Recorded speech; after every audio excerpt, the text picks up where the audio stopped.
the 45th President of the United States, Donald J. Trump.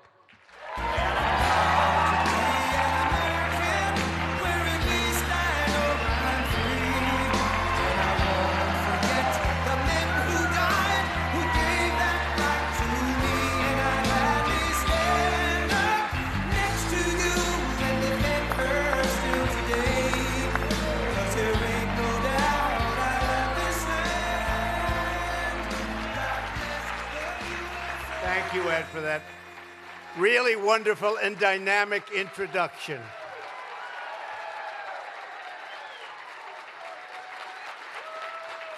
And because of Ed, I hear they had to make this room a lot larger quickly. So that's great. Thank you very much. Thank you, folks.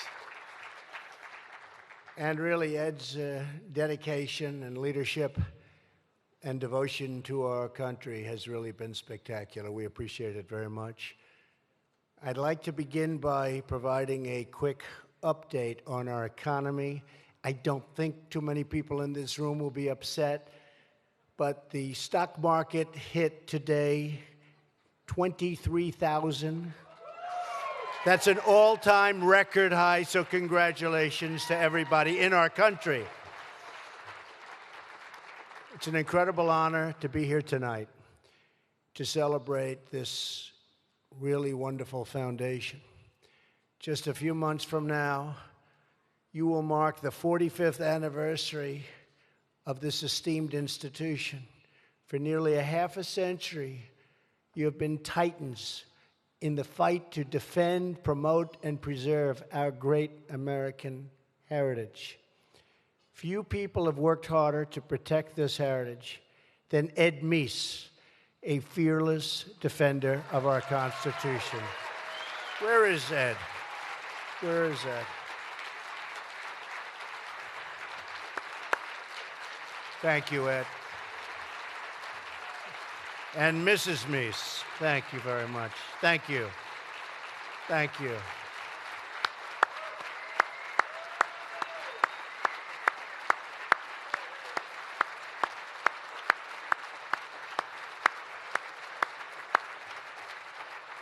Wow, that's a very popular couple, I must say. I also want to express my deep appreciation to the great Steve Moore, who is with us tonight. Steve, where is Steve? Steve has been fantastic. We've been working long and hard together. We're thrilled to be joined by many distinguished guests, including Senator Joni Ernst and Congressman Ron DeSantis. Please set up. Where's Ron? Ron DeSantis. Thank you, Ron, for everything. And thank you, Joni. Thank you, Joni. Thanks, Ron. Finally, I want to express our gratitude to Kay James, Bill Walton, and the dedicated scholars and staff at the Heritage Foundation. Thank you very much. Thank you. Great job. Everyone here tonight understands a core truth, that for America to have confidence in our future, we must have pride in our history. As Americans, we have inherited a special legacy of freedom, culture, laws, traditions, and values. Your organization is named the Heritage Foundation because you understand that our glorious heritage is the foundation of everything we hope to achieve.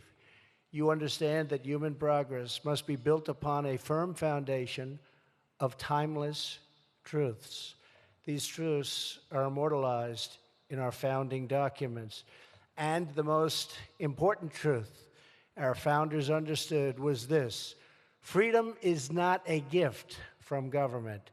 Freedom is a gift from God.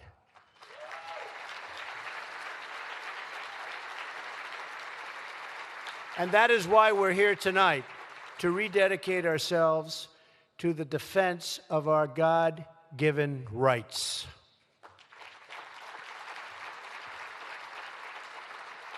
We're here to ensure that we defend this legacy from any threat, foreign or domestic, that would seek to weaken our values, diminish our freedoms, or dissolve the bonds that hold us so strongly and firmly together. As our nation has responded in recent weeks to a series of heartbreaking tragedies, from the catastrophic storms to the devastating wildfires to the horrific mass shooting in Las Vegas, we are reminded that no destructive force on earth is stronger than the courage, character, and love of the American people.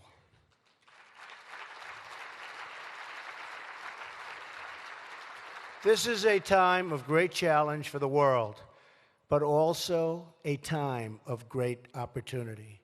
We can unleash the creative power of our citizens, unlock new frontiers in science and medicine, and usher in prosperity for communities all across our land. But to achieve these great things, we must hold fast to the values that define who we are as a people and as a nation. Everyone here tonight is united by these same enduring beliefs. We believe that the Constitution is the greatest political document in human history, and that judges should interpret the Constitution as written.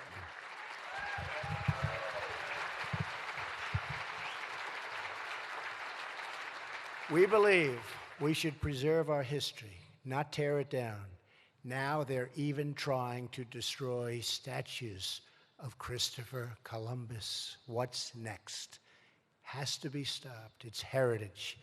We believe that America is a nation of opportunity because we are a nation of laws, and we support the incredible men and women of law enforcement.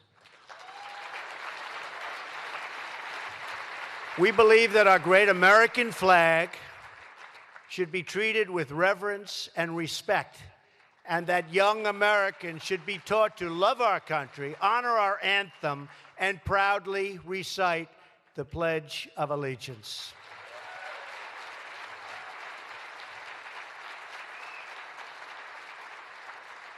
We believe that strong nations must have strong borders, and that our most important job is to serve the needs of America and the American people.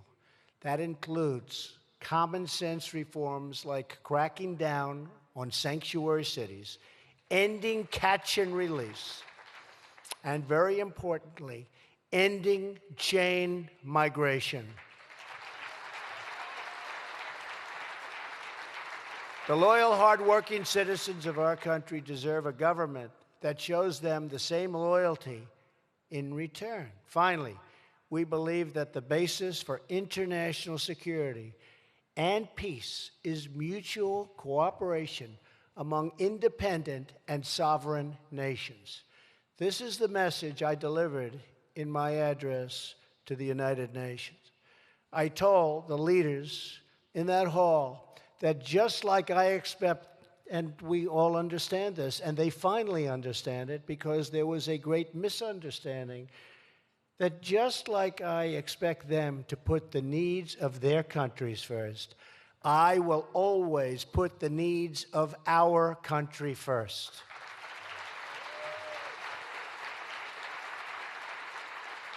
That is why we are withdrawing from one-sided international deals like the Trans-Pacific Partnership and the Paris Climate Accord. Devastating to our country if we would have gone into those deals. My administration is working to strengthen old alliances and form new friendships based on shared interests, shared goals, and shared values. As a demonstration of America's will, we have passed historic increases in defense spending. You saw that just last week.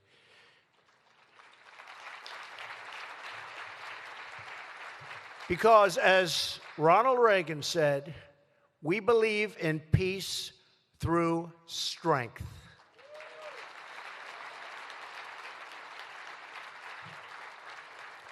We've made historic strides in the fight against ISIS, dealing them one brutal defeat after another. We are confronting dangerous regimes from North Korea to Iran.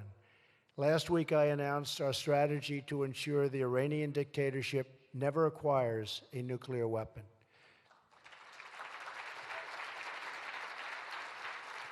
And we have imposed tough terrorism sanctions on Iran's Islamic Revolutionary Guard Corps. I also canceled the last administration's one-sided deal with the communist Cuban regime, and we will not lift sanctions until political and religious freedoms are restored for the Cuban people.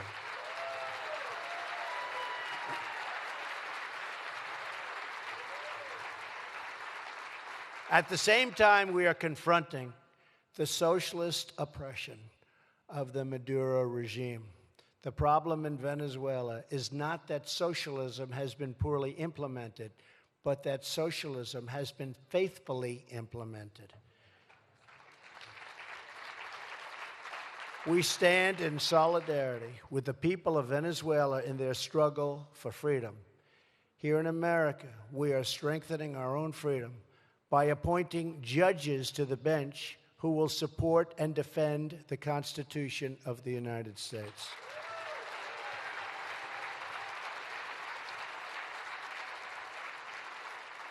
With your help, we have not only nominated, but confirmed the new Supreme Court Justice who is doing a spectacular job, Neil Gorsuch. We have taken action to repeal the EPA's so-called Clean Power Plan, and we have ended, finally, the war on clean, beautiful coal. People going back to work. They're going back to work. Over the last 9 months, we have removed job-killing regulations at a record pace. In fact, in 9 months, we have done more, they say, than any president in history. And we're 9 months, and there's more to come. We have statutory guidelines. We have to go by a period of time, but there's much more to come. And I believe in regulation, but it has to be limited to what we need. We want clean water. We want clean air. It has to be fair. We also want, by the way, jobs. And our regulatory reductions are going to put more Americans back to work and more lobbyists out of work. I don't know, there could be some lobbyists in this room, sorry. Which is why regulatory reform is a crucial part of our drive to drain the swamp. On the economic front, we're upholding the legacy of America's greatest presidents, from Washington to Jackson to Lincoln, by defending American industry and defending our American workers. We want more products stamped with those beautiful words and letters, made in the USA.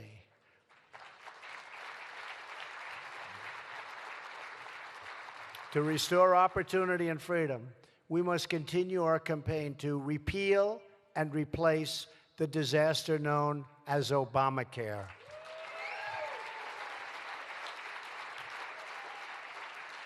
And I've been hearing that phrase for 7 years.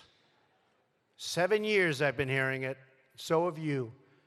And I got here and I thought maybe when I sit down at that desk the first day, January 20th, I'll have something to sign. Not as easy as we thought, but we're going to get it done. You watch.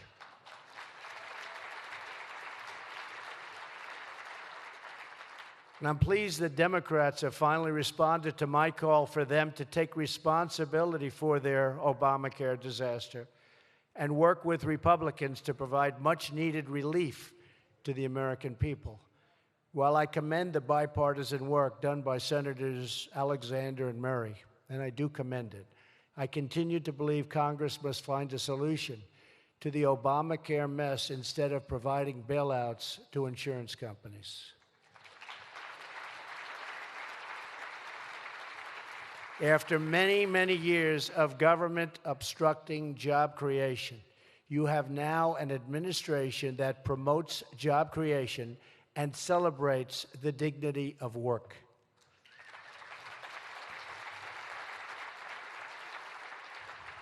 Unemployment is, and this is something so important, unemployment is almost at a 17-year low.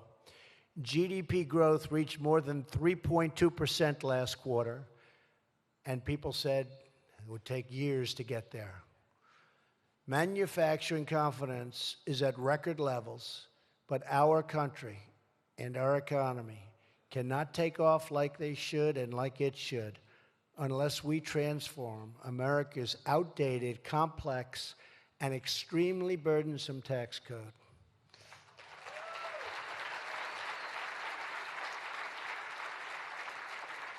The Great Heritage Foundation has been at the center of several incredible tax cuts in American history. Working closely with the Heritage Foundation, Ronald Reagan cut taxes to unleash the economic miracle of the 1980s. You understand that lower taxes mean bigger paychecks, more jobs, and stronger growth. At the heart of our plan is a tax cut for everyday working Americans. The first $12,000 for a single individual and the first $24,000 for a married couple will be tax-free.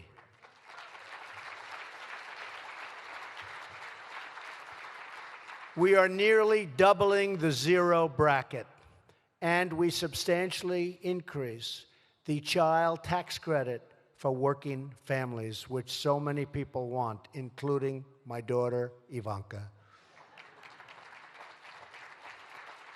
To save Americans precious time and money, we are also simplifying the tax code. Under our framework, the vast majority of families will be able to file their taxes on a single sheet of paper.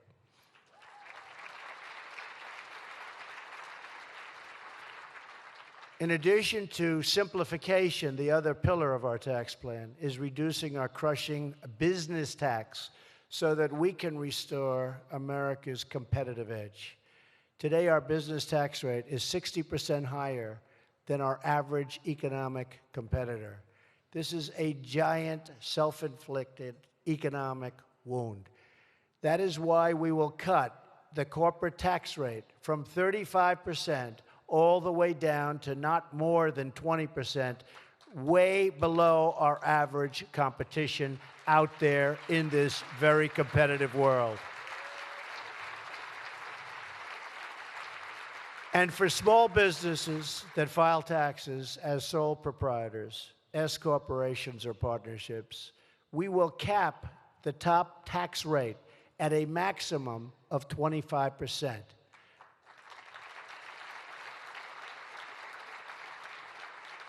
It's a tremendous reduction from what it is, and I will tell you, it's the biggest reduction in taxes in the history of this country.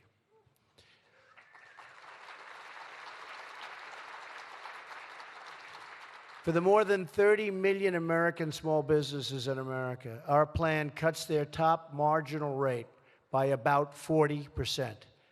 This will be the lowest top marginal rate and income tax rate for small and medium-sized businesses in more than 80 years.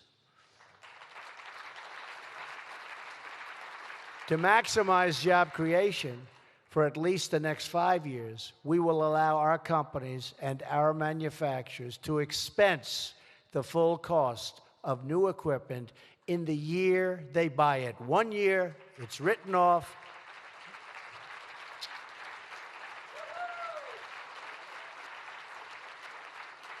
Makes me want to go immediately back into business.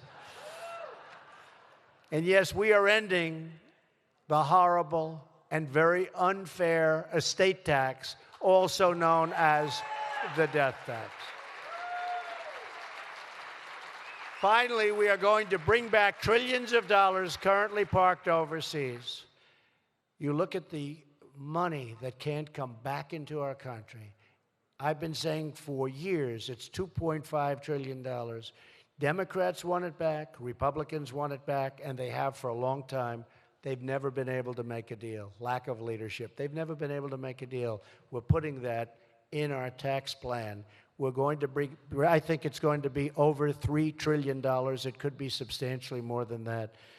Because if I'm saying $2.5 trillion, and I've been saying it for many years, we know one thing, it's a lot more now.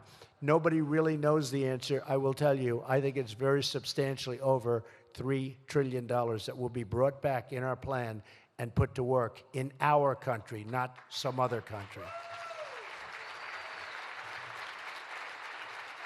Our framework provides a one-time low tax on profits currently sitting offshore so that this money can come back right where it started, come back home to America where it belongs. And believe me, we can use it in this country. We need it so badly for so many things, including infrastructure, which we'll also be doing. We will eliminate the penalty on bringing home, and we have to do that, future earnings. My Council of Economic Advisors estimates that this change, along with a lower business tax rate, would likely give the typical American household around a $4,000 pay raise. And that's money that'll be spent in our economy. Our tax plan will ensure that companies stay in America, grow in America, and hire in America. We will lift our people from welfare to work, from dependence to independence, and from poverty to total, beautiful prosperity. Which is why we need the help of the Heritage Foundation and everyone here tonight to get our tax cuts through the House, through the Senate, and to my desk for signature.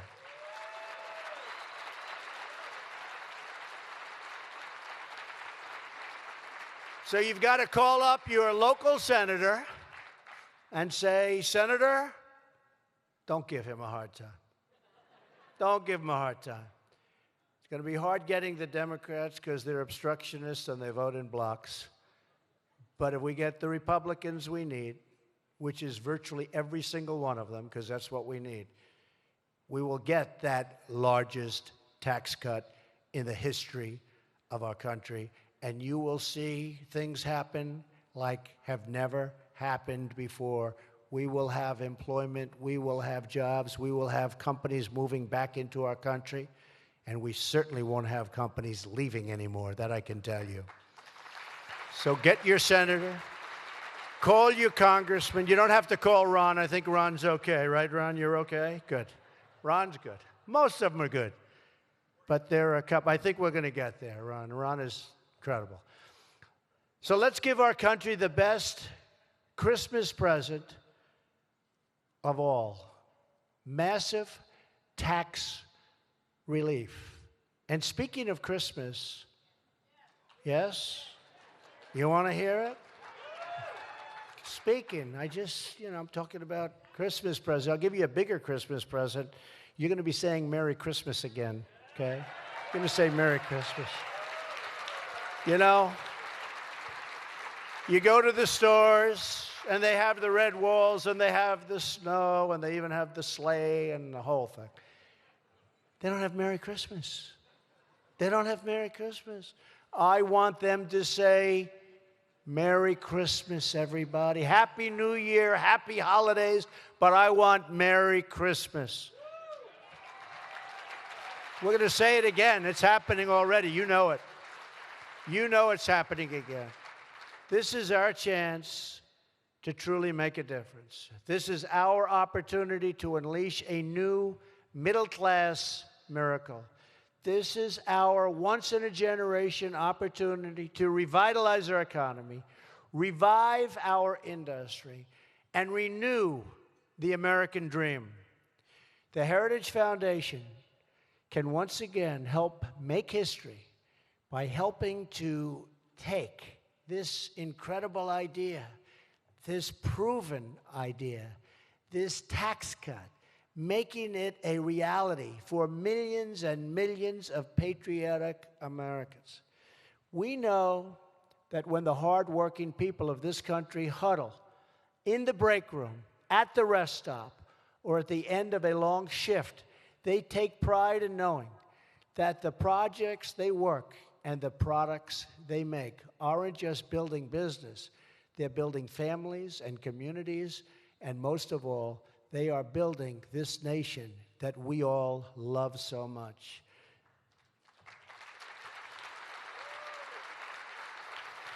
The fact is, the soul of a country is found in its people, and we owe it to our citizens to provide them with a future of opportunity where they can earn a living with dignity and purpose. We want every parent to be able to care for their children, and we want every child to know a future opportunity, and we want them to have security, and we want them to have hope. We have it in our power to build this future together, and we will build upon the firm foundation of our great American heritage. As long as we remember who we are and what we are fighting for, then we will never, ever fail. And as long as we have pride in our country, confidence in our future, and faith in our God, then our best days are yet to come. Our values will endure, our communities will flourish, our people will prosper, and America, the land we love, will thrive as never, ever before. Thank you to the Heritage Foundation.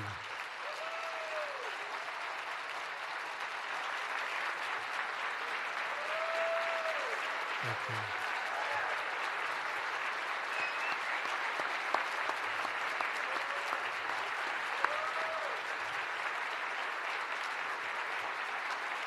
Thank you very much. Thank you very much.